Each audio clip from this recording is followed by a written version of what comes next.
परमेश्वर के नाम की महिमा हो। फार दिवसाच्या नंतर अजून एक वेळ प्रभूने आम्हाला उपलब्ध करून दिलेला आहे. बहुत दिन के बाद और एक समय प्रभु ने हमें यहाँ पर उपस्थित होने के लिए सहायता किया। आपण सर्वांना मी आठवण करतो होता और आप सबको मैं याद करता हूँ। तरी आज एकमेकावर असं समेट होण्याकरिता म्हणजे भेट घेण्याकरिता प्रभू संधी दिलेला आहे. और फिर से हमें एक बार मिलने के लिए प्रभु ने सहायता किया। थोडा दिवस मी कोल्हापुरात होतो. थोड़े दिन में कोल्हापुर में था, तिथे सेवा केली और वहाँ पर मैंने प्रभु की सेवा की। और इथे 2 दिवस आहे और यहाँ पर मैं 2 दिन हूँ। ओके. आज रात्री आम्ही प्रभूच्या मुखाकडे बघूया आणि प्रभू आमच्या अंतःकरणात बोलण्याकरिता आम्ही त्याच्यावर आश्रय ठेवूया. और हम अपनी आंखें प्रभु की चेहरे की ओर लगाए और प्रभु हमारे हृदय में बात करेगा। आज लूका सुवर्तमान 12 अध्याय आहे. लूका रचित सुसमाचार उसका 12 अध्याय।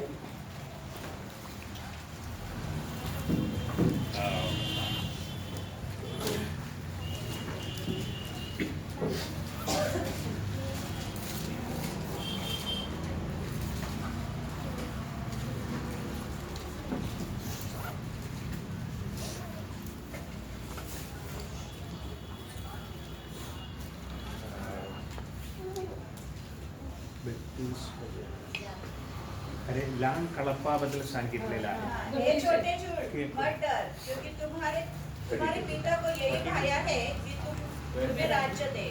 लूका रचित सुसमाचार उसका 12 अध्याय उसका 32 पद। हे लहान कळपा भिवू नकोस, कारण तुम्हाला जे राज्य द्यावे हे तुमच्या पित्याला बरे वाटले आहे.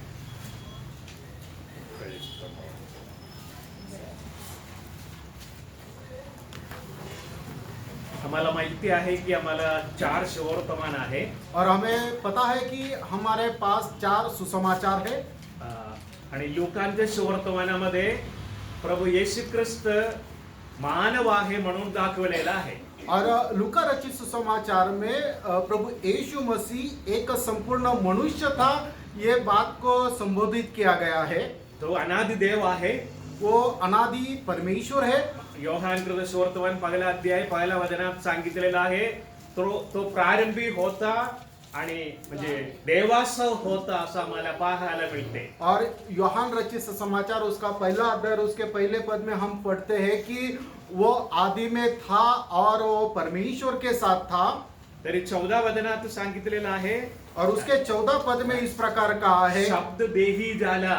और वचन जो है वो देहधारी हुआ। म्हणजे तो शरीर और रिक्त धारण करून आमच्यासाठी आला. और प्रभु यीशु मसीह शरीर और खून को परिधान करके वो हमारे बीच में डेरा किया। तो देव असताना देखील तो नम्र झाला, मानवाचं रूप धारण करून आला. वो परम परमेश्वर होने के बावजूद भी मनुष्य का रूप धारण करके वो हमारे बीच में डेरा किया।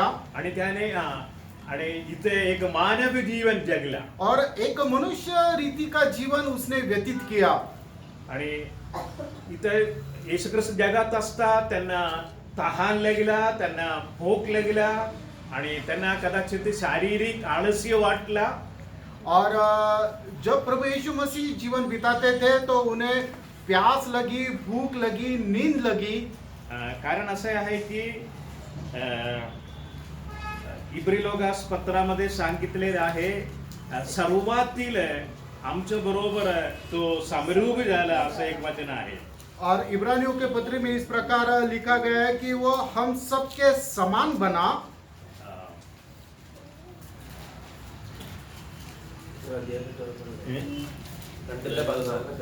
दूसरा अध्याय उसका 14 और 15 पद. ज्या अर्थी मुले एकाच रक्तमांसाची होती, त्या अर्थी तोही त्यांच्यासारखा रक्तमांसाचा झाला. हेतू हा की मरणावर सत्ता गाजवणारा म्हणजे शैतान याला मरणाने शून्यवत करावे. आमेन. आणि ते सांगितलेलं आहे 18 वचनात, कारण ज्या अर्थी त्याने शोध परीक्षेच दुःख भोगले त्या अर्थी ज्यांची परीक्षा होत त्यांना सहाय करवयास सामर्थ्य झाला. और उसके 18 पद में हम कहते हैं कि उसके जीवन में उसने दुख सहाय वो इसलिए कि जिनकी परीक्षा होती है उन्हें वो वहां पे सहायता कर सके. आणि 17 वचनात सांगितलेलं आहे, यास्तव त्याला सर्व प्रकारे आपला बंधुवर्गासारखे होणे अत्यंत होते, यासाठी की लोकांच्या पापांचे प्रायश्चित्त करण्याकरिता आपण देवासंबंधी गोष्टीविषयी दयाळू व विश्वासी मुख्य याजक व्हावे. और इस कारण वो हम सब का भाई बनना उसे जरूरी था, क्योंकि वो एक दया रहित और विश्वास योग्य ऐसा महायाजक बनकर हम सब के लिए वो निवेदन कर सके. Praise the Lord. 17 वचनात सुरुवातीला असे आहे की यास्तव त्याला सर्व प्रकारे आपला बंधुवर्गासारखे होणे अगत्य होते. और उसके 17 पद के शुरू में इस प्रकार का है कि प्रभु यीशु मसीह को हम सबके समान हमारा भाई बनना एक जरूरी था. तो एक मानव होकर आम्हामध्ये तो वस्ती केला और मनुष्य बनकर उसने हमारे बीच में डेरा किया. आणि त्याने पापरहित जीवन जगला. और एक पाप विरहित इस प्रकार से जीवन उसने बिताया. पाप सोडून सर्वातील तो आमच्यासारखा होता. और पाप छोड़कर बाकी हर एक बात में वो मनुष्य के समान था. म्हणून आमच्या जगातल्या सर्व कष्टाविषयाबद्दल त्यांना जाणीव आहे. और इस कारण मनुष्य जिस प्रकार से दुख सहता है वो हर एक दुख की उसे जानकारी थी. आम्हाला असं वाटणार की माझं दुःख कोणाला समजत नाही. और हमें ऐसा लगेगा कि जो दुख तकलीफ मुझे है वो किसी को पता नहीं. माझ्यासारखा कोणी नाही. और मैं जितना कष्ट सहन करता हूँ उतना कष्ट कोई शायद सहन नहीं कर पाएगा. म्हणून इथे म्हणजे लुकाच्या सुवर्तमानामध्ये येशू ख्रिस्त आम्हाला स्वांतन केलेलं आहे. और इस कारण लूका रचित सुसमाचार में वो हमें सांत्वना देता है. आणि तिथे सांगितलेलं आहे, तुम्ही लहान काळापासले तरी भिवू नका. और वहां पे कहता है कि हे छोटे जून मत डर, कारण तुम्हास राज्य द्यावे हे तुमच्या पित्याला बरे वाटते. क्योंकि आपको राज्य दिया जाए ये पिता की इच्छा है. आणि तिथे 27 वचनाकडे पहा. और उसके 27 पद में हम इस प्रकार पढ़ते हैं. तिथे सांगितलेलं आहे, भूकंपले कशी वाटतात हे लक्षात आणा. और भूकंपले शोषण किस प्रकार से बढ़ते हैं ये जरा याद रखो. म्हणजे भूकमल म्हणजे एक लहान म्हणजे वनस्पती आहे. और शोषण जो है एक छोटी सी वनस्पति है. चिखल मध्ये आहे और वो कीचड़ में आती है. आणि चिखल आणि पाणी असताना त्या ठिकाणी वाढतात. और जहाँ पे कीचड़ और पानी है वहां पे वो बढ़ती है. म्हणजे एक लहान म्हणजे मूळ आहे त्यांना. और उसकी जो जड़ है एक छोटी सी जड़ रहती है.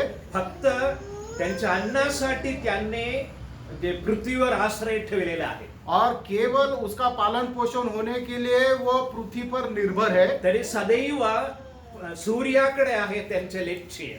और उसकी आंखें सूरज की ओर रहती है. म्हणजे जसा सूर्य उगवतो तसा कमल देखील उगवणार. और जब सूर्य उदय होता है तब वो कमल जो है वो फूलता है. म्हणून येशू ख्रिस्त इथे आला असता तो असं म्हणाला, फूकमले कसे वाटतात हे लक्षात आणा. और कमल किस प्रकार बढ़ता है ये जरा आप देखिए. आणि तसे आहे आम्ही देखील. और उसी प्रकार हम भी है. ज्यांनी प्रभू येशू ख्रिस्ताला स्वीकार केला त्या लोकांनी देखील फूकमल सारखा आहे. और जिन्होंने प्रभु यीशु मसीह का स्वीकार किया वो एक कमल के समान है.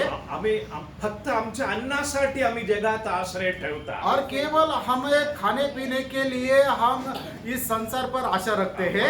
आमच्या जगातलं जीवन तात्कालिक आहे. और हमारा ये जीवन है क्षणभंगुर है. आणि तरी आम्ही म्हणजे धन्य लोक आहोत. और हम धन्य मनुष्य है. कारण आम्ही प्रभू येशू ख्रिस्ताच्या मरणातील आणि पुनरुत्थानामध्ये विश्वास ठेवल्यामुळे आम्हाला सर्वकालिक जीवन मिळालं आहे. और क्योंकि प्रभु यीशु मसीह पर मृत्यु और पुनरुत्थान इसके ऊपर विश्वास रखने के द्वारा हमें अनंत जीवन प्राप्त हुआ है आणि देवाच्या लेकर असं पदवी प्राप्त झालेला और आहे. परमेश्वर का पुत्र ये पद हमें मिला है. आम्ही काही केलो नाही, आम्हाला विश्वासाने दान म्हणून देवाने सर्वकालिक जीवन दिलेलं आहे. और हमारे अच्छे कामों के कारण नहीं तो अनंत जीवन जो है वो परमेश्वर ने हमें दान दिया है. आणि रोमग्रास पत्र 8 अध्याय 16 वचनात सांगितल्याप्रमाणे देवाचा आत्मा स्वतः आमच्या आत्मा बरोबर बोलत आहे की आम्ही देवाची लेकर आहोत. और रोमियो की पत्री 8 अध्याय उसके 16 पद में कहा है कि परमेश्वर का आत्मा आप ही हमारे आत्मा में ये गवाही देता है कि हम परमेश्वर की संतान है जे देवाच्या राज्याचे वारिस आहे. और परमेश्वर के राज्य के हम वारिस है. आणि परमेश्वराला के राज्य आहे. और परमेश्वर का एक राज्य है त्या राज्याचे वारिस होण्याकरिता आम्हाला देवाने निवडलेला आहे. और उस राज्य के वारिस होने के लिए परमेश्वर ने हमें चुना है. आणि म्हणून आहे योहानाच्या पहिला पत्र 3 अध्याय 1 वचनात सांगितलेलं आहे. योहान की पहली पत्री उसका 3 अध्याय उसके पहले पद में इस प्रकार लिखा है, देखो पिता ने हमसे कैसा प्रेम किया है कि हम परमेश्वर की संतान कहलाए और आमीन. हम है भी. इस कारण संसार हमें नहीं जानता क्योंकि उसने उसे भी नहीं जाना. आणि आपल्याला देवाची मुले हे नाव मिळाले. ह्या पित्याने आपल्याला केवढं प्रीतिदान दिले आहे ते पहा. और पहला योहान 3 अध्याय उसके पहले पद में कहा है कि परमेश्वर ने हम कितने धन्य है कि परमेश्वर ने उसके पुत्र होने के लिए हमें चुन लिया है. खरोखर आम्ही पापाच्या बंधनात होतो. और सचमुच में हम पाप के बंधन में थे आम्ही अज्ञानात होतो. और हम अज्ञान में थे. आम्ही अज्ञानाने लोकांनी अनेक कार्य करतात. और मनुष्य बहुत सारे काम अज्ञानता में करता है. पेत्रांच्या पहिल्या पत्र 1 अध्याय 18 वचनात सांगितलेलं आहे की आम्ही वाडवडिलांच्या परंपरेने आम्ही चालत होता. और पहला पत्रस उसका पहला अध्याय उसके 18 पद में हम देखते हैं कि हम हमारे जातियों की रीति पर चलते थे. आणि अनेक कार्य अज्ञानाने करत होता. और बहुत सारे काम हम अज्ञानता में करते त्याचा थे. अर्थ काय त्या देखील माहित नव्हता. और हम जो काम करते थे उसका मतलब क्या है ये भी हमें पता नहीं था. मी महाराष्ट्रामध्ये असं बघितलेलं आहे की म्हणजे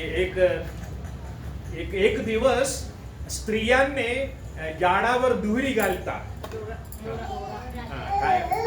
वडाची पूजा. वडाची म्हणजे झाडाला दुहरी घालतात, असं राउंड करतात. महाराष्ट्र में एक ऐसा त्योहार है जिस त्योहार में जो औरत है वो वड का जो पेड़ रहता है उसके बाजू में धागा लपेटती है.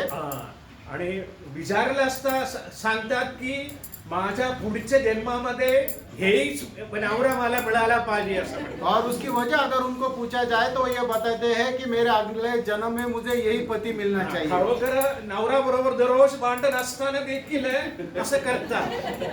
हर दिन अपने पति से झगड़ा करती है और फिर भी ऐसे करती है. आणि पुढच्या जन्माविषयाबद्दल त्यांना खात्री नाही. और अगला जो जन्म है उसके बारे में उन्हें कुछ भरोसा नहीं है. आता जो करतात त्याचा अर्थ काय त्यादी माहित नाही. और अब जो वो कर रहे हैं उसका सही मतलब भी उन्हें पता नहीं. आणि जीवनामधील देखील काही खात्रीपणा नाही. और उनके जीवन के बारे में भी उन्हें कुछ आशा नहीं है. हे व्यर्थ कार्य म्हणतात. और ये सब व्यर्थ काम है. तरी पण प्रियानो आम्हाला त्या व्यर्थ कार्यापासून प्रभु मुक्त केला. और इस प्रकार से जो व्यर्थ काम है कार्य है इन सब कार्यों से प्रभु ने हमें मुक्त किया. आम्हाला आता सत्यात आणलेला आहे. और प्रभु ने हमें सत्य में लेके आया. आणि आम्ही काही केलं नाही. रोमकरास पत्र 3 अध्याय 25 वचनात सांगितल्याप्रमाणे आणि त्याच्या रक्ताने विश्वासाच्या द्वारे प्रायश्चित्त होण्यास देवाने त्याला पुढे ठेवले आहे. और रोमियो की पत्री उसका 3 अध्याय और उसके 25 पद में इस प्रकार लिखा है कि हमारे पापों का प्रायश्चित होने के लिए परमेश्वर ने उसे हमारे आगे रखा है. प्रभू येशू ख्रिस्त रक्त मांस धारण करून आला और प्रभु यीशु मसीह रक्त और मांस रूप धारण करके आया आणि त्याने आमच्याकरिता आमच्या पापाकरिता त्याने वधस्तंभावरील रक्त सांडून मेला. और हमारे पापों के निमित्त वो सूली पर उसने लहू बहाया. तरी त्या रक्तावर आम्ही विश्वास ठेवण्याद्वारे देवाने आम्हाला नीतिमान म्हणून स्वीकार करता. और उस लहू के ऊपर विश्वास रखने के द्वारा परमेश्वर हमें धर्मी ठहराता है. Praise the Lord. आम्हाला नीतिमान म्हणला म्हणजे आम्ही काही पाप केलं नाही त्या रीतीने स्वीकार करता. और धर्मी इस शब्द का मतलब है कि हमने कभी भी पाप नहीं किया, इस प्रकार परमेश्वर हमें स्वीकारता है. त्यामध्ये काही शंका नाही, और इसमें कोई भी शंका नहीं, कारण या पवित्र शास्त्र या नित्य वचन आम्हाला भरोसा देता. और पवित्र शास्त्र परमेश्वर का वचन हमें आशा या दिलासा देते रहता है. या वचनातलं कार्य कधी नाही बदलणार. और परमेश्वर के वचन में लिखी हुई कोई भी बात नहीं बदलेगी. या वचन आम्हाला खात्रीपणा देतात. और परमेश्वर का वचन हमें दृढ़ता देता है आम्ही देवाचे लेकर आहे, कि हम परमेश्वर की संतान है. सर्व धर्माची क्षमा झाली आहे, सर्व पापांची क्षमा झाली हर आहे एक पापों की क्षमा मिल चुकी है. आणि देवाच्या समोर आम्ही नीतिमान आहे. और परमेश्वर के सामने हम धर्मी है. आम्ही केलेल्या काही कृत्याद्वारे नव्हे, और हमने किए हुए कामों के द्वारा नहीं, प्रभू येशू ख्रिस्ताने वधस्तंभावरील केलेल्या कार्यावर आहे. और सूली पे प्रभु यीशु मसीह ने जो काम किया उसके द्वारा हमें हमारे पापों की क्षमा मिली येशू है. ख्रिस्त वधस्तंभावर असताना त्याने शेवट सांगितला पूर्ण झाला. और प्रभु यीशु मसीह जब सूली पर था वो आखिरी में बोला कि सब कुछ पूरा हुआ है. आमच्या बाबांची सर्व अपराधांची क्षमा आणि आम्हाला जो ख्रिस्ती जीवनात लागणारा सर्व कृपा त्याने दिलेला आहे. और हमारे पापों की क्षमा और मसीह जीवन में लगने वाली हर एक बातों को उसने हमें दिया है. म्हणून आहे जगात आम्ही कदाचित लहान असणार, और इस संसार में शायद हम छोटे हो, जगात असता कदाचित आम्ही गरीब असणार, और हो सकता है कि हम गरीब हो, इतरांच्या सारखा आम्हाला स्थान मान नसणार, और दूसरे लोगों के समान हमारा अच्छा नाम ना हो, मोठा घर नसणार. और बड़ा घर ना हो. तरी प्रभू येशू ख्रिस्त आम्हाला स्वातंत्र्य देतात की और फिर भी प्रभु यीशु मसीह हमें आशा देता है, लहान कळपा भिवू नका. और ये छोटे झुंड मत डर. Praise the Lord. जगातले लोक सर्व मोठ्या कार्याकडे बघतात. और इस संसार के लोग जो है वो बड़े बड़े काम के पीछे लगते हैं. म्हणजे मोठा साम्राज्य और एक बड़ा उनका साम्राज्य, आणि मोठा घर और उनका बड़ा घर, आणि काही लोकांनी मोठ्या मंडळी, और कुछ लोगों की बड़ी कलीसिया, जगातले मोठा साम्राज्य होता. और उनका बड़ा बड़ा साम्राज्य था. त्याने सर्व साम्राज्य परमेश्वर म्हणजे त्याला अंती केला. और बड़े बड़े साम्राज्यों का परमेश्वर ने अंत कर दिया. पवित्र शास्त्रात एक साम्राज्य आहे की बाबिलोन. और पवित्र शास्त्र में एक साम्राज्य को कहा गया है बाबिलोन साम्राज्य. त्या राजाचं नाव देखील माहिती आहे. और वो राजा बाबिलोन का जो राजा था उसका नाम भी आपको पता है. त्यांचे नाव आहे की नेबुकदनेस्सर. और उसका नाम है नबूकदनेस्सर. त्याने एक दिवस राजवाड्याच्या वरती गेला, और एक दिन वो जो अपना राजमहल है उसके ऊपर गया, आणि म्हणाला मी माझ्यासाठी माझ्या गौरवार्थ सर्व केलेलं आहे. और इस प्रकार उसने कहा ये सब कुछ बाबिलोन जो है वो मैंने मेरे लिए मेरे सामर्थ्य से बनाया है. त्या ताबडतोब स्वर्गातून एक वाणी आला. और तभी स्वर्ग से एक वाणी आया. काय त्या वाणी म्हणाला, हे नेबुकदनेस्सर, और वो उस वाणी ने कहा, क्या कहा कि हे नबूकदनेस्सर, तुला त्या राजासनापासून मी काढून टाकलेला आहे. और तेरा राज्य तेरे से छीना गया है. आणि काय म्हणाला, दुसऱ्या अध्यायामध्ये आहे दानिएल उसका 2 अध्याय. आणि त्याने म्हणजे बाईला सारखा गवत खाल्ला. और बैल के नाई उसे चारा खाना पड़ा आणि म्हणजे आणि गेरुडासारखं त्यांच्या वाढला असे आहे. और उकाब की नाइन उसके नाखून बढ़ गए 7 वर्ष त्याने तसं जगला और 7 साल उसको इस प्रकार से जीवन व्यतीत करना पड़ा आणि 7 वर्षाच्या नंतर त्याने स्वर्गाकडे बघितला. और 7 साल के बाद उसने अपनी आंखें स्वर्ग की ओर उठाई एक कार्य त्यांच्या अंतःकरणातील आला. और एक विचार उसके हृदय में आया सर्वशक्तिमान सर्व कार्य नियंत्रण करता और सर्वशक्तिमान और हर एक बातों का नियंत्रण जिसके पास है. पवित्र शास्त्रात आहे की त्या वेळा त्यांच्या चांगला बुद्धी आला म्हणतात. और वो अपने अपने आप में आया इस प्रकार से लिखा है. किती वचन आहे? 4 अध्याय 34 वचन. 4 अध्याय उसका 34 पद. उन ओके. दिनों के बीतने पर नबूकदनेस्सर ने अपनी आंखें स्वर्ग की ओर उठाई और मेरी बुद्धि फिर जो की त्यों हो गई. आमेन. जे समझ आया. असं शास्त्रात लिहिलेलं सत्य वचन आहे. और पवित्र शास्त्र में लिखा हुआ ये सत्य वचन है. जगात घडलेला घटना आहे प्रियानो. और इस संसार में हुआ सब घटनाएं है. इतिहास मध्ये लिहिलेल्या सत्य आहे. और इतिहास में लिखी हुई ये सत्य बातें हैं. मोठा मोठा सर्व साम्राज्य परमेश्वर नाशात टाकला. और बड़ी बड़े जो राज्य है वो परमेश्वर ने नाश कर दिया. तर इथं सांगितलेलं आहे ह्या लहान कळप्पा भिवू नका. और यहाँ पर ऐसा लिखा है कि ए छोटे झूठ मत डर. आणि तुम्हाला आता सध्या जगात घडलेल्या घटना आहे की मायकल जॅक्सन म्हणून एक डान्सर होता आहे. माइकल जैक्सन नाम का एक डांसर मनुष्य था. आणि त्यांच्या अंतःकरणातील असा विचार होता की 150 वर्ष जगात राहिली पाहिजे. और उसके मन का यह विचार था कि 150 साल वो जीवित रहना चाहिए. त्यामुळे त्यांच्या जवळ 4-5 डॉक्टर सर्व समय आहे.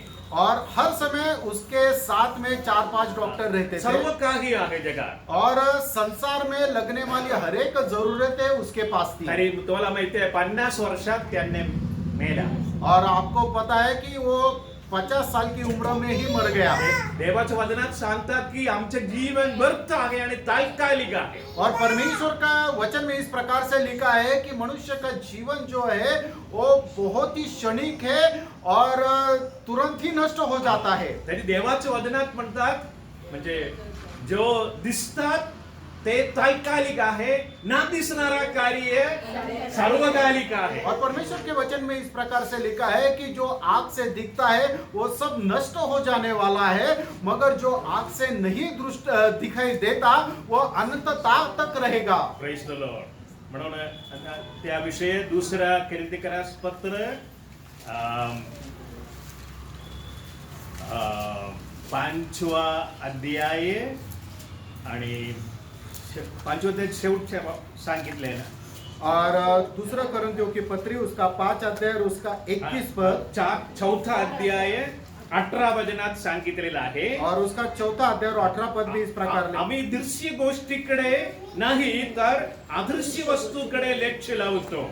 और जो दृश्य बातें हैं उसकी ओर हम नहीं देखते, तो जो अदृश्य बातें हैं उसे हम देखते हैं. कारण दृश्य वस्तू क्षणिक आहेत पण अदृश्य वस्तू अनंतकालिक आहे. क्योंकि जो बातें दिखाई देती है वो नाश होने वाली है, मगर जो बातें अदृश्य है वो अनंतता तक रहेगी. प्रभू येशू ख्रिस्त स्वर्गातून आला. प्रभु यीशु मसीह स्वर्ग से आया म्हणजे तो तो तो तो प्रारंभी होता.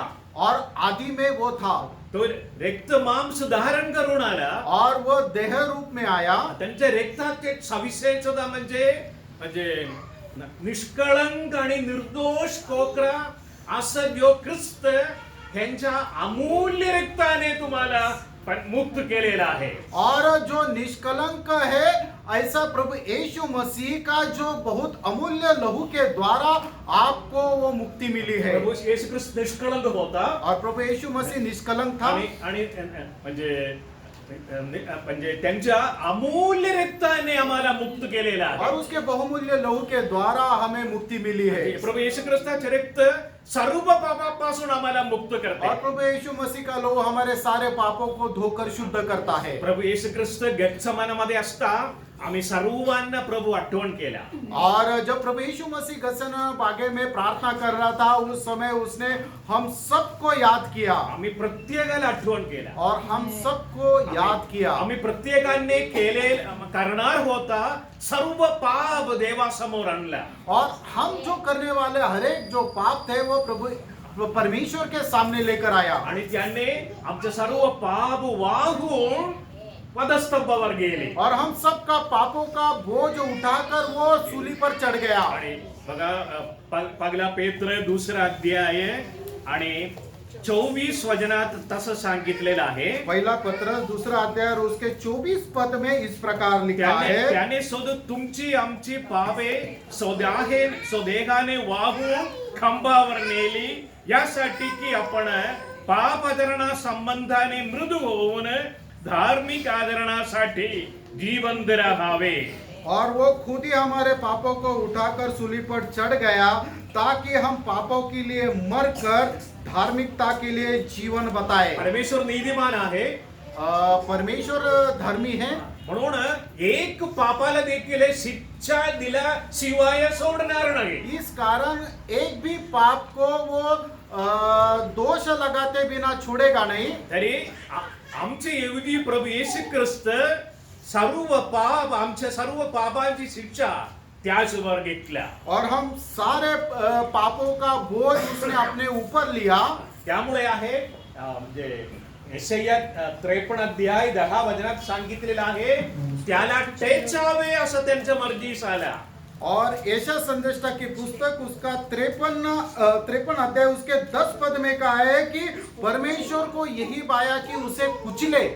म्हणजे आमच्या सर्व अपराधांची क्षमा होण्याकरिता मार्ग प्रभु येशू ख्रिस्त वधस्तंभाद्वारे उघडलेला आहे. और हम सबको पापों की क्षमा प्राप्त होने के लिए प्रभु यीशु मसीह ने वो जो मार्ग था वो सूली के द्वारा खुला किया. त्यांच्या मरणाद्वारे, त्यांच्या पुनरुत्थानाच्या और द्वारे प्रभु यीशु मसीह के मृत्यु और पुनरुत्थान के द्वारा. आणि आमच्याकरिता तोच आता देवाजवळ आहे. और हमारे लिए वो परमेश्वर के सामने विनती भी करता है. इब्री लोकास पत्र 12 अध्याय 2 वचनात सांगितलेलं आहे, इब्रानियों की पत्री 12 अध्याय और उसके दूसरे पद में इस प्रकार लिखा त्याने है. वधस्तंभ सहन केला आणि देवाच्या राजासनाच्या उजवीकडे बसलेला आहे. वो हमारे लिए सूली पर चढ़ गया और अब पुनरुत्थान के बाद वो परमेश्वर पिता के दाएं ओर बैठा हुआ है. Praise the Lord. आमच्या सर्व पापांचा परिहार केल्यानंतर देखील परमेश्वर येशू ख्रिस्ताला सोडला नाही. और हम सबका पाप उसने क्षमा करने के बावजूद भी परमेश्वर ने प्रभु यीशु मसीह को नहीं छोड़ा. त्यांना आमच्या मध्यस्थ आणि प्रमुख याजक म्हणून देवाच्या उजवीकडे ठेवलेला आहे. और हमारे लिए बीचवाई की प्रार्थना करने के लिए उसने अपने दाई ओर बिठाया है. एक कारण आहे की आम्हाला म्हणजे अशक्तपणा आहे. और इसकी एक वजह है कि हम कमजोर है. आम्ही जगात आहे. और इस संसार में हम जीवन मी बिताते हैं. अगोदर सांगितल्याप्रमाणे आम्ही जगातल्या मोठी मोठी कार्याकडे पाहणारे लोक आहोत. और जैसे मैंने पहले कहा कि बड़ी बड़ी कामों की ओर हम दृष्टि लगाते हैं. आम्हाला सर्वकालीन जीवन दिलं एवढंच नव्हे, आम्हाला देवाचे राज्याचे वारिस म्हणून ठेवलेलं आहे. और हमें अनंत जीवन दिया. इतना ही नहीं तो परमेश्वर के राज्य के वारिस भी बनाया. आम्हाला कदाचित विश्वास येणार नाही, और शायद हम भरोसा नहीं करेंगे, कारण न दिसणाऱ्या गोष्टीकडे बघण्याकरिता आम्हाला कदाचित विश्वास नसणार. और जो बातें हम नहीं देख सकते शायद उन बातों के ऊपर हम विश्वास नहीं रखेंगे. नशिवंत कार्याकडे आम्ही लक्ष ठेवणारे लोक आहोत. और जो नाश होने वाले काम है उसके ऊपर हम ध्यान देते हैं. त्यामुळे काय होणार, आमचा सतत वेग भाव म्हणजे मलिन होणार. और इस कारण हमारा जो विवेक है वो कलंकित हो जाएगा. त्यामुळे देवाजवळ आम्हाला म्हणजे संबंध ठेवण्याकरिता येतात असं परिस्थिती उत्पन्न होणार. म्हणजे देवाजवळ we cannot able to have a relationship with intimate and personal relationship. और इस कारण परमेश्वर के साथ हमारा वैयक्तिक संबंध हम नहीं रख सकते. त्यावेळेला आमचा विवेक भाव म्हणजे विवेक भाव म्हणजे पवित्र करण्याकरिता प्रभू येशू ख्रिस्ताच्या रक्ताला सामर्थ्य आहे. और जब हमारा मलिन हुआ जो विवेक है उसे शुद्ध करने का सामर्थ्य प्रभु यीशु मसीह के लहू में है. याविषयी इब्रिलोगास पत्र 9:14 मध्ये सांगितलेलं आहे. और इब्रानियों की पत्री उसका 9 अध्याय और उसके 14 पद में इस प्रकार लिखा है. मसीहाला आत्म्याचे योगे ज्याने निष्कलंक स्वतःस देवाला अर्पण केले, त्या ख्रिस्ताचे रक्त आपली सदसद विवेक बुद्धी जिवंत देवाच्या सेवेसाठी निर्जीव कृत्यापासून किती विशेष करून शुद्ध करी. कशाला म्हणजे देवाची इच्छा अशी आहे की आम्ही सदैव म्हणजे सर्वकालिक कार्याकडे लक्ष ठेवावा. और परमेश्वर की इच्छा हमारे बारे में यह है कि जो अनंतता की बातें है उसकी ओर हमारा ध्यान रहे. कदाचित आम्हामध्ये अशक्तपणा आहे और हम कमजोर है. कदाचित आम्ही जगाकडे पाहणार और हम इस संसार की ओर देखते हैं आणि जगातल्या कार्यावर आम्ही आश्रय ठेवणार और संसार की बातों के ऊपर हम भरोसा रखते हैं. जगातला मोह आमच्या जीवनामध्ये येणार और इस संसार की अभिलाषा अपनी ओर हमें खींचती है. विशेष करून आहे पैशाचं मोह. और धन की अभिलाषा सर्वांना याविषयी माहिती आहे. और आप सबको इसके बारे में पता है. तुम्ही विचारणार आहे अरे सकाळी उठला तर आम्हाला चाय पाहिजे की नाही. और सुबह उठने के बाद हमें चाय चाहिए. आणि थोडा म्हणजे 8:30 ज्याला असतं आम्हाला चपातीची गरज आहे. और 8:30 बजे हमें ब्रेकफास्ट चाहिए. आणि दुपारी कम से कम करडा भाकरीची गरज आहे. और दोपहर को एक अच्छा खाना भी चाहिए. हे सर्वाला पैशाची गरज आहे. और हर इन सब बातों के लिए पैसे चाहिए. आम्ही सर्वातील पैशावर अवलंबून आहे आमचं और जीवन. हर एक बात जो है वो पैसे के ऊपर निर्भर है. तरी बघा प्रियांनो म्हणजे रोमकरास पत्र 8 अध्याय 32 वचनात असं सांगितलेलं आहे. रोमियो की पत्री 8 अध्याय और उसके 32 पद में इस प्रकार से लिखा है. देवाने त्यांच्या पुत्राला दिलेलं आहे, त्या पुत्राबरोबर मला सर्व काही देणार नाही असे आहे. और प्रभु यीशु मसीह ने हमें ये सब कुछ जो बातें दी है उसके प्रभु यीशु मसीह को परमेश्वर ने हमें प्रभु यीशु मसीह को दिया है, उसके साथ ये सब कुछ क्यों करना देगा. आणि 32 वचनात असे आहे की ज्याने आपला पुत्रास राखून न ठेवता आपण सर्वात करिता त्याला दिले, तो त्याच्या सहित आपल्याला सर्व काही कसं देणार नाही. और उसके 32 पद में इस प्रकार से कहा है कि उसने अपने निज पुत्रों को अपने लिए न रख छोड़ा तो उसके साथ और सब कुछ क्यों कर न देगा. Praise the Lord. प्रियानो कदाचित एक दिवस भाकरी खाल्ला नसले तरी देखील आम्ही मरणार नाही. एक दिन अगर हम खाना नहीं खाएंगे तो मर नहीं जाएंगे. प्रियानो काहीतरी काहीतरी संभव किंवा काहीतरी अडचण आमच्या जीवितामध्ये आला असता देवाला सविशेष काहीतरी कार्य असणार. जब हमारे जीवन में संकट आता है तो उसके पीछे परमेश्वर की कुछ योजना होती है. कदाचित चाय मिळाला नाही, और हो सकता है हमें चाय ना मिले, कदाचित भाकरी मिळाला नाही, हो सकता है हमें ब्रेकफास्ट ना मिले. तरी आपण समजून घेतली पाहिजे की देवाने माझ्याकरिता त्यांच्या अमूल्य पुत्राला दिलेला आहे. और हमें इस बात को हमेशा याद रखना है कि परमेश्वर ने उसका एक लौता पुत्र हमें दे दिया त्या है. पुत्राबरोबर सर्व काही देणार आहे. और उस पुत्र के साथ में हमें हर एक बात दे देगा. तरी काहीतरी अडचण आला असता आपल्या जीवनामधील काहीतरी म्हणजे टर्निंग पॉइंट करण्याकरिता प्रभू असं करणार. और जब हमारे जीवन में परीक्षा या संकट आता है तो उसके पीछे परमेश्वर का इच्छा यही है कि हम जिस मार्ग पर चल रहे हैं उस मार्ग को हम बदल डाले. म्हणून सांगितलेलं आहे अरे लहान कळप तुम्ही भिवू नका. और इस कारण इस प्रकार कहता है परमेश्वर का वचन, हे छोटे जून मत डर. कारण तू देवाच्या राज्याचा वारिस आहे. क्योंकि वो आप परमेश्वर के राज्य के वारिस हो. देव राजा आहे और परमेश्वर जो है वो राजा है. त्या राजाचा राजा आहे और उस राजा का एक राज्य है. आणि प्रभू येशू ख्रिस्त देखील त्या राजा म्हणून बदल येणार आहे. और प्रभु यीशु मसीह राजा बनकर आने वाला है. आम्हाला देखील त्यांच्या बरोबर सहराजा म्हणून ठेवण्याकरिता देवाने योजलेला आहे. और हम भी उसके साथ राजा बनकर राज्य करने के लिए रखा है. Praise the Lord. म्हणून येशू ख्रिस्त म्हणाला भिवू नको. और इस कारण प्रभु यीशु मसीह कहता है मत डर. त्या राज्याबद्दल तुम्ही चिंता करा. और उस आने वाले राज्य के बारे में आप विचार करना. कदाचित तुम्हाला विश्वास नसणार, और हो सकता है आप विश्वास ना रखे, तरी देवाच्या वचनाकडे बघा.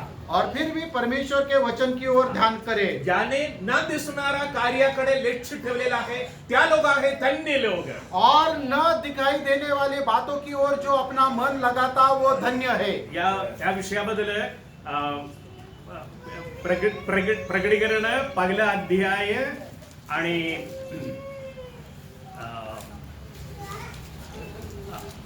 म्हणजे 6 वचनात सांगितलेलं आहे. प्रकटीकरण की पुस्तक उसका 1 अध्याय और उसके 6 पद में इस प्रकार लिखा है. आणि आपल्याला राज्य आणि आपला देव व पिता यासाठी याजक असे केले. त्याला गौरव व पराक्रम हे युगायुग आहेत. आमेन. आणि त्याच्या अगोदर रेक्ताने मुक्त केला असं एक वचन आहे. 5 के आखिर में म्हणून आपल्याला प्रीती करतो, ज्याने आपल्या रक्ताने तुम्हा आम्हाला पातकापासून मुक्त केले हा. आणि आपल्याला राज्य आणि आपला देव व पिता यासाठी याजक असे केले. हा. म्हणजे मराठीमध्ये राज्य असे आहे, तरी पण इंग्लिश भाषांतरमध्ये राजा असे आहे.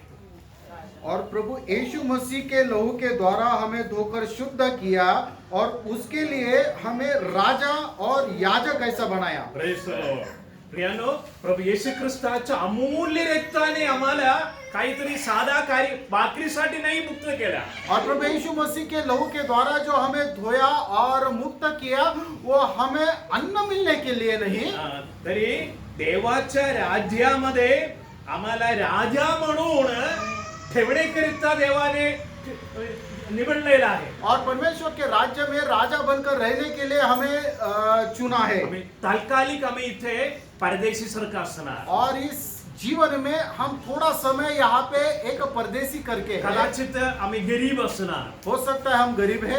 मी सांगितल्याप्रमाणे कदाचित जगातल्या आम्ही लहान असणार. और हो सकता है कि संसार में हम बहुत ही छोटे हो संपत्ती नसणार. और बहुत कंगाल अवस्था में है. देवाच्या वचनात सांगतात भिवू नका. और परमेश्वर का वचन कहता है मत डर. कारण देवाने त्यांच्या पुत्राला दिला. और परमेश्वर ने उसके पुत्र को दिया. त्या पुत्र त्यांच्या अमूल्य रक्त दिला. और उस पुत्र ने उसका बहुमूल्य लहू दिया. त्या रक्ताच्या मूल्यदा बोलायला येत नाही. और उस लहू की जो बड़ाई है, श्रेष्ठत्व है, हम नहीं बयान कर सकते. त्या रक्ताच्या मूल्यदा अवर्णनीय आहे. और उस लहू की जो बहुमूल्यता है वो अवर्णनीय है. इतके महान मूल्यवान रक्ताने तुम्हाला पापापासून मुक्त केला, काहीतरी लहान कार्यासाठी नव्हे. और इस अनमोल लहू के द्वारा आपको पापों से छुड़ाया, छोटी मोटी बातों के लिए नहीं. येणारा काळात तुम्हाला राजा म्हणून ठेवण्याकरिता और आने वाले दिनों में आपको राजा बनकर वहां पर राज्य करना है. येणाऱ्या युगामध्ये देवाच्या राज्यामधील देवाला अनंतकालिक योजना आहे. और परमेश्वर के राज्य में आपके लिए परमेश्वर का अनंतता का योजना है. अनेक योजना आहे. और बहुत सारी योजनाएं हैं. त्यामध्ये भागीदारी होण्याकरिता देवाने निवडलेला आहे. और उसमें सहभागी होने के लिए परमेश्वर ने हमें चुना है. त्याकरिता मी देवाच्या वचनावर आश्रय ठेवणे. और इस कारण हम परमेश्वर के वचन के ऊपर विश्वास रखें. आम्ही कदाचित आमचं मन जैगिक गोष्टीकडे गेले का?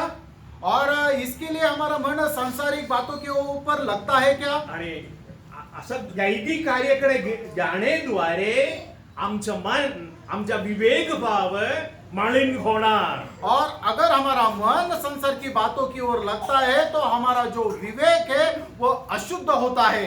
त्या असं झालं असतं आम्हाला मुक्त करण्याकरिता आणि आम्हाला पवित्र करण्याकरिता प्रभू येशू ख्रिस्ताचे रक्त अक्त देखील सदैव उपलब्ध आहे. और हमारा अशुद्ध विवेक को धोकर शुद्ध करने के लिए प्रभु यीशु मसीह का बहुमूल्य लहू अभी भी उपलब्ध है. एवढंच नव्हे, याकरिता प्रभु येशू ख्रिस्त सेवक म्हणून देवाच्या राज्यामध्ये आहे आमच्याकडे. और इतना ही नहीं, प्रभु यीशु मसीह सेवक बनकर परमेश्वर के राज्य में वो हमारे लिए. आपण इब्री लोकास पत्र 10 अध्याय आणि 19 वचनाकडे या. इब्रानियों की पत्री उसका 10 अध्याय और उसका 19 पद. म्हणून बंधुजनो, हा. त्याने पडद्यातून म्हणजे स्वदेहातून जो नवीन व जीवनयुक्त मार्ग आपल्या समोर स्थापित केला, त्या मार्गाने परमपवित्र स्थानात येशूच्या रक्ताद्वारे प्रवेश करण्याचे आपल्याला धैर्य आले आहे.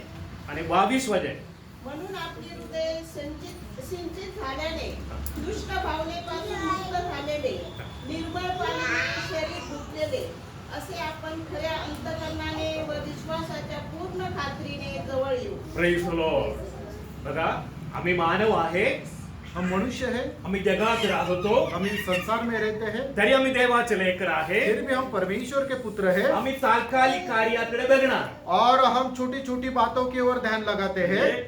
दृश्य गोष्टी सर्व तात्कालिक आहे. और जो दिखाई देने वाले हैं वो सब नाश होने वाले हैं. देवाने आम्हाला अदृश्य कार्यासाठी बोलविलेलं आहे. और अविनाशी बातों के लिए परमेश्वर ने हमें चुना है. सर्वकालिक कार्याकडे बोलविलेलं आहे. और अनंत की जो बातें हैं उसके लिए परमेश्वर ने हमें चुना है. तरी पण आम्ही देहामध्ये जगतो. और फिर भी हम इस शरीर में जीवन बिताते हैं. आमचे शरीर आणि माती बरोबर भयंकर संबंध आहे. और हमारा देह इस मिट्टी के साथ संबंधित है. आमचे शरीर मातीतून घेतलेलं आहे. और हम इस मिट्टी से बनाए हुए हैं. त्यामुळे माती बरोबर आम्हाला फार आवडतात. और इस कारण मिट्टी की जो बातें हमें बहुत अच्छी लगती है. मातीने उल्पन्न झालेल्या सर्व पदार्थाकडे आहे आमचे लक्ष. और मिट्टी से उपजा हुआ जो या मिट्टी से बनाए हुए बहुत सारी बातें जो है वो हमें बहुत अच्छी लगती है. त्याद्वारे आमचा विवेक भाव मलिन होणार. और इस कारण हमारा जो विवेक है वो अशुद्ध होता है. तरी त्यातून आम्हाला मुक्त करण्याकरिता प्रभू योजना केलेला आहे. और उस अशुद्ध विवेक से धोकर शुद्ध करने की परमेश्वर ने योजना रखी है. ते सांगितलेलं आहे की आम्हाला 21 वचनात सांगितलेलं आहे की आपल्याकरिता देवाच्या घरावर एक थोर याजक आहे. और प्रधान याजक वो परमेश्वर के घराने में हमारे लिए है. आमेन. त्या थोर याजक काय करतात? और वो जो महान याजक जो है वो क्या करता है? एकदा त्याने रक्त सांडून मेला आमच्याकरिता. और एक बार हमारे लिए लहू बहाकर वो मर गया. इथे एक विशिष्ट कार्य आहे. और यहाँ पर एक विशेष ऐसी बात है. जुन्या करारामध्ये असं झाला होता. और पुराने नियम में इस प्रकार हुआ था. म्हणजे जुन्या करारामध्ये एक यहुदी माणूस एक बैल किंवा एक कोकराला देवाच्या मंदिरात आणत होता. और पुराने नियम में एक मनुष्य जो है वो बैल को परमेश्वर के मंदिर में लेकर आ रहा था. आणि दर्शन मंडपाच्या दाराजवळ त्या बैलांना किंवा कोकरेला वध करतात. और निवास मंडप में जो आंगन है वहां पर उस बैल को मारते हैं, काटते हैं. त्या जानवराला वध करत असता और उस प्राणी को जब मारने के समय त्या आणलेला व्यक्ती त्या जानवराचं वेदना पाहायला पाहिजे होता. और जो लाया हुआ मनुष्य है उस प्राणी को होने वाला जो दर्द है उसने वो देखना चाहिए. रक्त सांडून त्या जानवर तिकडे मरतात. और लहू बहने के कारण वो प्राणी वहां पर मर जाता है. त्यावेळा यहुदी माणसाचा विश्वास असे आहे. और उस समय यहूदी मनुष्य का विश्वास इस प्रकार है. या जानवर माझ्याकरिता मरतात. और ये जो प्राणी है ये मेरे खातिर मरा. त्यांच्या डोक्यावर त्याने हात लेवलेला होता. और उसके सिर के ऊपर वो हाथ रखता है. माझ्याकरिता त्या बैल इथे अर्पण होता. और मेरे खातिर या मेरे वजह से इस बैल को मारा गया. तरी त्या रक्त मुख्य याजक परम पवित्र स्थानात शिंपडत होता. और उसका लहू लेकर जो प्रधान याजक है वो अति पवित्र स्थान में जाकर वो लहू छिड़कता है. इथे दोन कार्य आहे. रक्त सांडला आणि रक्त शिंपडला. और दो बातें हैं, लहू गिरना और लहू छिड़कना. म्हणजे तसे आहे. प्रभू येशू ख्रिस्त एकदा आमच्याकरिता रक्त सांडून मेला. और एक बार प्रभु यीशु मसीह हमारे लिए लहू बहाकर मर गया. आम्ही त्या रक्तावर विश्वास ठेवण्याद्वारे देवाने आम्हाला नीतिमान म्हणून स्वीकारलेला. और उस लहू के ऊपर विश्वास करने के द्वारा परमेश्वर ने हमें धर्मी करके गिना. आणखी बघा, आणखी आम्ही जगात राहण्याद्वारे आमचा विवेक भाव माणिक झाला तरी त्याचा परिहार देखील आहे. और इस संसार में जीवन बिताते समय हमारा विवेक अशुद्ध हुआ फिर भी उसका परिहार परमेश्वर ने किया हुआ है। आणि 21 आणि 22 वचनाकडे बघा. इब्री लोकांचं पत्र 10 अध्याय 21 आणि 22 वचनाकडे पाहत असता आणि आपला करिता देवाच्या घरावर एक थोर याजक आहे म्हणून आपली हृदय सिंचित झाल्याने दुष्ट विवेकापासून मुक्त झालेले असे आहे. और परमेश्वर के घराने में हमारे लिए एक महायाजक है। इस कारण हम परमेश्वर के सम्मुख पूरे हृदय से जाए कि जिसके लहू छिड़काने के द्वारा हमारा जो अशुद्ध विवेक है वो शुद्ध बनाता है। Praise the Lord.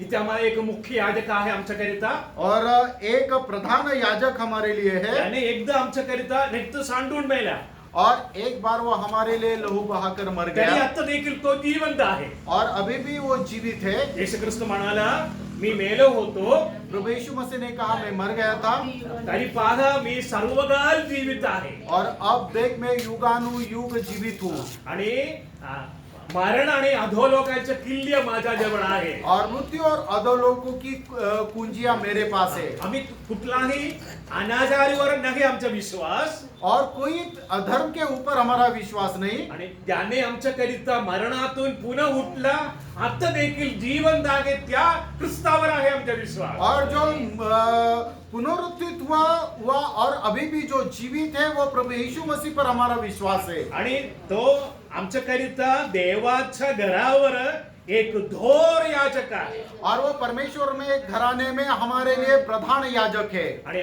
आमच्या हृदय किंवा आमच्या विवेक भाव माळीन झाला तरी त्या रक्ताच्या सिंचनाद्वारे आम्हाला देवा जवळ म्हणजे चांगला संबंध मिळेल.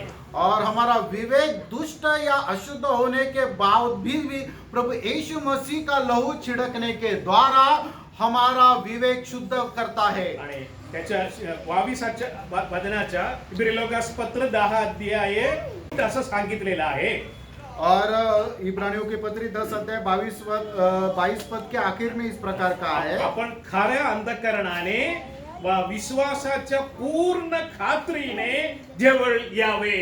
और इस कारण हम परमेश्वर के सम्मुख शुद्ध हृदय से और पूरा विश्वास से आना चाहिए। सर्वांनी लक्षात ठेवा प्रियानो आम्ही जगात आहे त्या समय जैविक कार्याकडे आश्रय ठेवण्याद्वारे कदाचित आमचा विवेक भाव नष्ट होणार. इस संसार में जीवन बिताते समय संसार की बातों के ऊपर हम जब भरोसा रखते हैं उस कारण हमारा विवेक जो है वो अशुद्ध होता है। त्यामुळे देवाबरोबर संबंध ठेवायला आम्हाला येत नाही असं परिस्थिती येणार. और इस कारण इस प्रकार से परिस्थिति निर्माण होती है कि हम परमेश्वर के साथ संबंध नहीं रख सकते।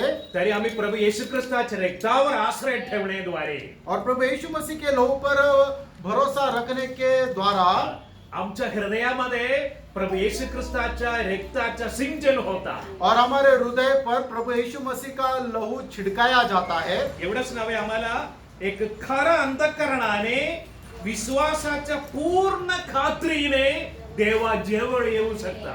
और शुद्ध हृदय से संपूर्ण विश्वास के साथ हम परमेश्वर के समीप जा सके। Praise the Lord. इब्री लोकांचं पत्र 10 अध्यायाच्या 29 वचनात सांगितलेलं आहे. इब्रानियों की पत्री उसका 10 अध्याय और उसके 29 पद में इस प्रकार का है तर त्याने देवाच्या पुत्राला पायाखाली तुडवले हा.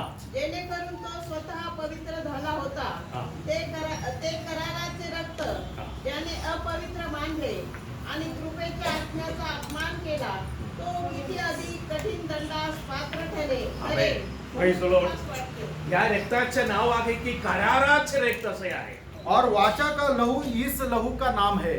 हे नवीन कराराचे रक्त और नई वाचा का लहू म्हणजे या रक्ताच्या मागे एक करार आहे. और इस लहू के पीछे एक वाचा है ज्याने त्या रक्तावर विश्वास ठेवण्याद्वारे त्यांना नीतिमान म्हणून स्वीकार करणार. और जो कोई उस लहू के ऊपर विश्वास करेगा वो धर्मी गिना जाएगा। खरा अंधकरण नष्ट झाला तरी त्या रक्ताने आम्हाला सिंचन मिळतात. और शुद्ध हृदय अगर नष्ट हो जाता है तो भी उसके लहू के द्वारा हमें वो शुद्ध करता है। आणि इब्री लोकास पत्र 10:29 वचनात सांगितलेलं आहे, त्या कराराचे रक्त अपवित्र आहे असं म्हणू नका. और उस वाचा का लहू अशुद्ध है इस प्रकार ना कहे।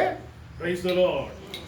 त्या रक्ताच्या सिंचनाद्वारे आमचा विवेक भाव पवित्र होणार. और लहू के छिड़काने के द्वारा हमारा अशुद्ध विवेक शुद्ध बनता है। एवढंच नव्हे, आम्हाला देवाच्या योजनेसाठी वेगळं करणार. और परमेश्वर के योजना के लिए हमें अलग किया जाता है। आणि या कार्य आमच्या मनातील विश्वास म्हणून बदलणार. और ये कार्य हमारे हृदय में विश्वास में रूपांतर होता है। त्याद्वारे आमच्या मनाचं नवीकरण होणार. और इस कारण हमारा जो मन है वो नया बनते जाता थोडा है। हे रोमकारास पत्र 12 अध्यायाच्या 2 वचनात सांगितलेलं आहे, मनाच्या नवीकरणाने रूपांतर होऊ द्या.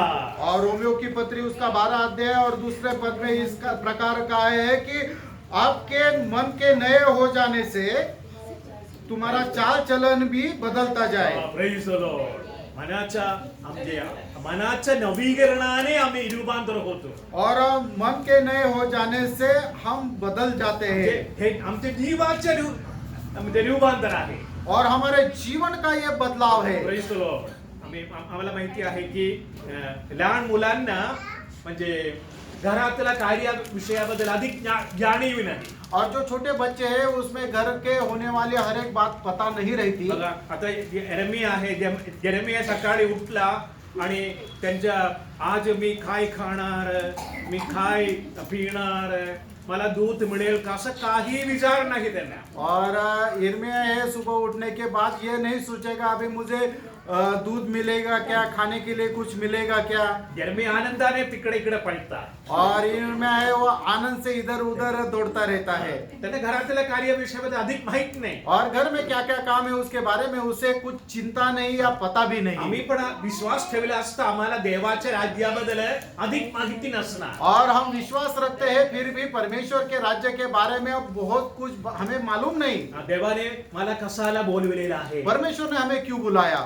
तरी पण ऐका प्रियानो, आपल्या अंतःकरणातील देवाचा आत्मा बोलता आहे की आपण देवाची लेकर आहे. और फिर भी परमेश्वर का आत्मा हमारे आत्मा से ये कहता है कि हम परमेश्वर की संतान है। कदाचित आम्हाला अधिक संवेदना नसणार. और हमें बहुत कुछ भावनाएं नहीं होगी। संवेदना मीन्स सेन्सेशन. संवेदना. हाँ, संवेदना। कारण मी कोण आहे, मी कोण आहे, माझ्यासाठी काय ठेवलेलं आहे देवाच्या राज्यामध्ये, त्या विषयाबद्दल अधिक माहिती नसणार. और हो सकता है कि हमें इस बात की ज्ञान नहीं हो कि मैं कौन हूँ और मेरे लिए परमेश्वर ने क्या तैयार करके रखा है। त्यामुळे आम्ही जगातल्या कार्याकडे लक्ष ठेवणार. और इस कारण हम संसार की बातों की ओर मन लगाए। ठीक आहे, जगातल्या लोकांना देखील संपत्ती आहे, आनंद आहे, सर्व काही आहे. और इस संसार के लोगों के पास धन संपत्ति है, आनंद है, बहुत कुछ है। तरी त्या लोकांनी नाशात आहे. और फिर भी मगर वो नाश होने वाले हैं। तरी आम्ही प्रभू येशू ख्रिस्तावर विश्वास ठेवल्यामुळे देवाने जगावर एवढी प्रीती केली की त्याने आपला एकुलता पुत्र दिला, यासाठी की जो कोणी त्याच्यावर विश्वास ठेवतो नाश होऊ नये तर सर्वकाली. कारण आमचा नाश होणार नाही. परमेश्वर ने जगत से इतना प्रेम किया है कि उसने अपना एकलौता पुत्र दिया ताकि जो कोई उसके ऊपर विश्वास करे वो नाश ना हो तो अनंत जीवन प्राप्त हो। परमेश्वर ने हमें अनंत जीवन प्राप्त होने के लिए चुन लिया है। तरी आम्हाला तात्कालिक दुःख संकट येणार. और फिर भी क्षणिक दुख संकट हमारे जीवन में आएंगे। असं तात्कालिक दुःख संकट आला असता एक सविशेषता आहे. और छोटे छोटे दुख हमारे जीवन में जब आते हैं तो उसके पीछे एक महत्वपूर्ण बात रहती है। पहिला पेत्र 4 अध्याय 12 वचनात सांगितलेलं आहे. पहिला पत्रस 4 अध्याय और 12 पद में इस प्रकार लिखा है। प्रियजन व तुमची पारख होण्यासाठी हा. जी अग्निपरीक्षा तुमच्यावर आली आहे, तिच्यामुळे आपणास काही अपूर्व झाले असे वाटून त्याचे नवल मानू नका. 13. ज्या अर्थी तुम्ही ख्रिस्ताच्या दुःखाचे वाटेकरी झाला आहात,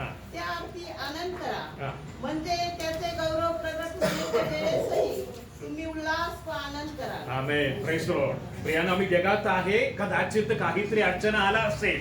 और इस संसार में रहते समय शायद कुछ परीक्षा आई होगी. इथे सांगितलेलं आहे, तुमच्या परीक्षासाठी जे तीव्र संकट तुम्हावर आले आहे, और आपके परीक्षाओं के द्वारा बहुत बड़ा जो संकट आपके ऊपर आया है, आपणास काही अपूर्व झाले असं वाटू नये. और कुछ बड़ा संकट आया इस प्रकार से आप ना समझे, असं वाटून त्याचे नवल मानू नका. और इस कारण आश्चर्यचकित ना हो. ज्यावेळेस तुम्ही ख्रिस्ताच्या दुःखाचे वाटेखारी झाला आहात, और जिस प्रकार प्रभु यीशु मसीह के दुख में आप सहभागी हो, त्यावेळेस आनंद करा. और जब वो महिमा में प्रकट होगा तो उसमें आप आनंद करना. Praise the Lord. काहीतरी घडणं झाला असता आनंद करा असं म्हणलेलं आहे. जब आपके जीवन में संकट आता है, दुख आता है, तो आप निराश ना हो, तो उसमें आप आनंद करो. एक दिवस भाकरी मिळाल्या नसले तरी देवप्पा, आज तू भाकरी नाही दिला त्यामुळे मी तुला धन्यवाद करतो. और जिस दिन आपको खाना नहीं मिला, उस दिन परमेश्वर को उसके लिए आपको धन्यवाद देना है. आणि ते कारण दिलेलं आहे ते. और उसका वजह दिया है. कारण काय आहे म्हणून और दाखवलेलं उसकी आहे. वजह क्या है? त्यांचे गौरव प्रगट होण्याच्या वेळेसही हा. तुम्ही उल्हास व आनंद करा. हा, प्रेज द लॉर्ड. एक दिवस ह्या कष्टाचा फळ म्हणून त्याचं गौरव प्रगट होईल. और हमें जो संकट या क्लेश आए हैं, वो उसका प्रतिफल क्या होगा कि जब वो महिमा में प्रकट होगा, तो उस समय हम उल्लास और आनंद त्या करेंगे. दिवसी आम्ही उल्हास आणि आनंद और करणार. उस समय हम उल्लास और आनंद करेंगे. Praise the Lord. आणि कदाचित इंडिया पाकिस्तानच्या क्रिकेट मॅच असताना और भारत पाकिस्तान की क्रिकेट मैच जब रहेगी, काही लोक 6 मारत असताना सर्व लोग उल्हास करणार. और जब कोई 6 मारता है तो सब लोग आनंद करते हैं. इंडिया 6 मारला असता म्हणजे सर्व लोग भारतातले लोग आनंद करणार. और जब इंडिया का कोई प्लेयर 6 मारता है तो इंडिया के लोग आनंद करते हैं. थोडा वेळ पाकिस्तानाने 6 मारला असता सर्वांच्या तोंड असं होणार असेल. और पाकिस्तान का प्लेयर अगर 6 मारता है तो सबका चेहरा निराश हो जाता है. तात्कालिक आहे. और ये सब क्षणिक है. तरी इथं सांगितलेलं आहे, और यहाँ पर इस प्रकार लिखा है, आम्हाला मिळणारा गौरव सार्वकालिक आहे. और हमें मिलने वाली जो महिमा है वो अनंतता की है. म्हणून म्हणजे दुसरा कोरिंथीकरास पत्र 4 अध्याय 18 वचनात सांगितलेलं आहे, आपलं दुःख तात्कालिक, संकट तात्कालिक असणार. और दूसरा कोरिन्थियों की पत्री 4 अध्याय उसके 18 पद में कहा है कि हमारा दुख जो है वो क्षणिक है. तरी आम्हाला मिळणारा गौरव सर्वकालिक आहे. और हमें मिलने वाला जो महिमा है वो अनंतता का है. म्हणून आम्ही उल्हास केली पाहिजे. और इस कारण हमें आनंद करना चाहिए. म्हणून प्रिय ऐका, ख्रिस्ताच्या अमूल्य रक्ताने आम्हाला मुक्त केलेला आहे. और प्रभु यीशु मसीह के बहुमूल्य लहू के द्वारा हमें छुटकारा मिला है. जगातल्या कार्यासाठी नाही, और इस संसार की बातों के लिए नहीं, आम्ही देवाच्या राज्याच्या वारिस आहे. और हम परमेश्वर के राज्य के वारिस या है. खात्री आम्हाला आहे. और यह विश्वास हमें है. आम्हाला आज कदाचित खात्री नसल्यामुळे आम्ही काहीतरी दैनिक कार्याकडे गेले का, और हमें भरोसा नहीं है, विश्वास नहीं, इस कारण हम इस संसार की बातों में डूब गए क्या, आमचा अंतःकरण मलिन झाले का, और हमारा विवेक अशुद्ध हुआ क्या, आणि देवाबरोबर खऱ्या रीतीने आश्रय ठेवण्याकरिता आम्हाला अशक्य आहे का, और परमेश्वर के ऊपर पूरी रीति से विश्वास रखने के लिए हमें नहीं हो रहा है क्या, आम्हाला एक विश्वसनीय याजक आहे. और हमारे लिए एक प्रधान याजक है. आमच्याकरिता मेला आणि पुन्हा उठला त्या ख्रिस्त आमच्याकरिता आहे. और जो हमारे लिए मर गए और फिर से जीवित वो उठा, ऐसा प्रभु यीशु मसीह हमारे लिए महान याजक है. त्याच्या रक्ताने सिंचन होण्याकरिता आमच्या हृदय समर्पण करा. और उसके रक्त लहू का छिड़काव के लिए हम अपना हृदय उसको समर्पित करें. त्याद्वारे आम्हाला खरपणाने आणि धैर्याने देवाबरोबर संबंध ठेवू शकता. और इस कारण प्रभु यीशु मसीह के साथ पूरी रीति से हम संबंध रख सकते हैं. प्रभु सर्वांना आश्रय देव, आशीर्वाद देवो.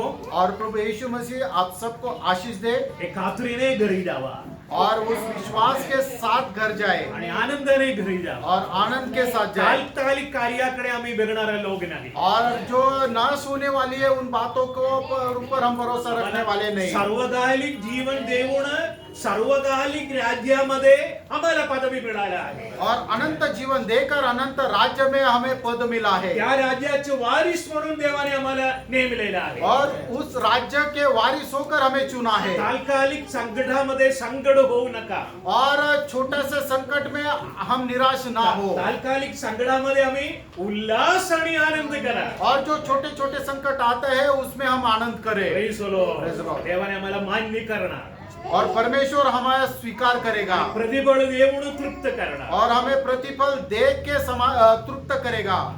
आमीन.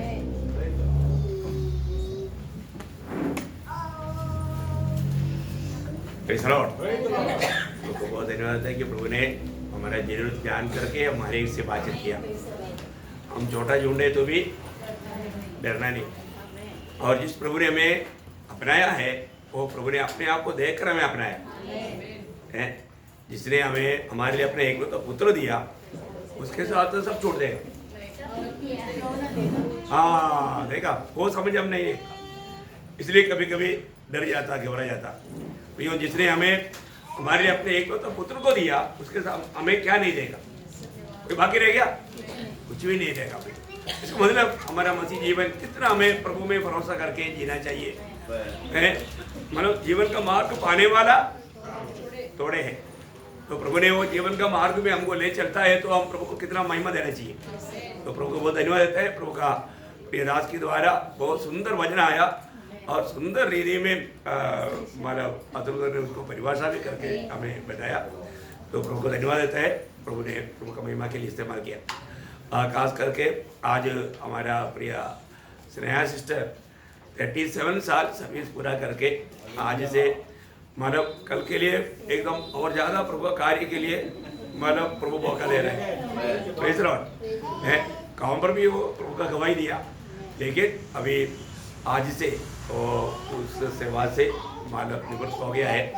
तो उनके लिए उनका आगे का अच्छा भविष्य के लिए प्रभु का आत्मा और भी अधिक इस्तेमाल होने के लिए प्रार्थना में याद करना. तो प्रभु को महिमा देते हुए वो प्रेज़ द लॉर्ड. तो प्रभु धन्यवाद देता हूँ. प्रभु आज वचन के द्वारा हमारे जीवन ध्यान के प्रभु ने बात किया. प्रभु को महिमा मिले. आमीन.